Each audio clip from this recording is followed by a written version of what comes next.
Chef Talk with Kyle Cherek is brought to you by the following presenting sponsors.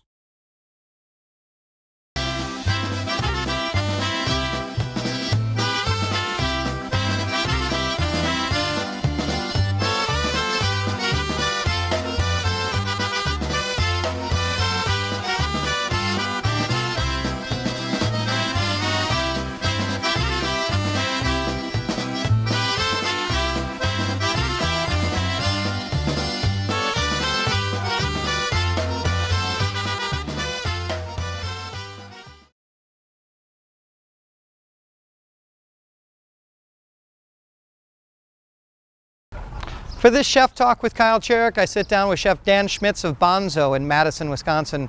It's the triad of food trucks and one restaurant here in Madison. It's Chef Talk with Kyle Cherek and Chef Dan Schmitz here at Banzo. So you're cooking Israeli-inspired food, and you're a nice kid from Fond du Lac, Wisconsin. So are you surprised that you fell in love with cooking? I mean, not necessarily. My family, my grandma was a cook. She cooked at a convent in Fond du Lac. Her and my grandpa were both farm people, moved to Fond du Lac. When I was growing up, my grandpa had this huge garden in his backyard. So food's always been pretty important in my family, and knowing how to cook. My dad still gardens. My brother right now is working on building a farm out in Pennsylvania. So it's always been really important and really kind of a part of our family. As one cart chef told me, he said, I worked at a place where you could have fit but two of my carts in the walk-in cooler. Yeah. And my goal was to prove that you could do great food with little resources. Yeah. If you walk back and look in our kitchen is very small. Our walk-in is very small. I mean, we turn it over every day. That's your challenge. It's a 14-hour day. People don't realize. So you've got to prep, then you've got to load up the cart, which is like bringing enough ammo for the day, and you don't know what the day's going to be like. Yeah. And then you've got to haul it back, and then you've got to clean it up. Yeah. And that's a 12, 14, 15-hour day. Yeah. For a lot of carts, especially, it is. I mean, it's easily a 12 to 14-hour day for 3 to 4 hours of service. Since we have the restaurant now, it's like the suckiest business model ever.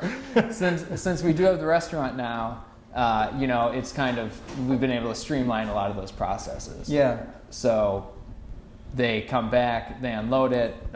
We have a guy who comes in and cleans out the carts, and we're still open for business. We're still our prep cooks, are making food for the restaurant and the carts. So we've definitely been able to, make things more efficient than a lot of carts can.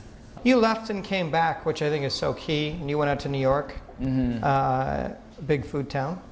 Absolutely. Do you think you could do what you have done in any other city besides Madison, or did it take Madison for this to happen?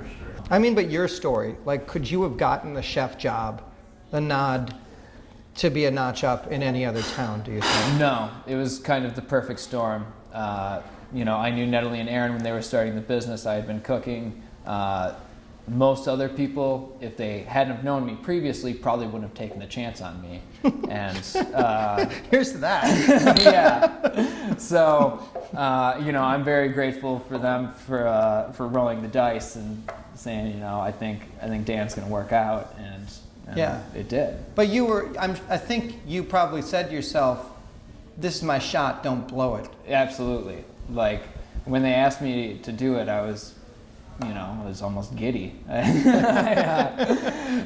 didn't, it's what I've been wanting, it's what I've been waiting for. So, I was wholeheartedly into it, and still to this day, I'm into it every day.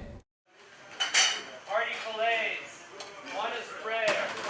Some filet, 1 rare. 1 chicken, party style. 7 party salmon. 2 mushroom risotto entrees.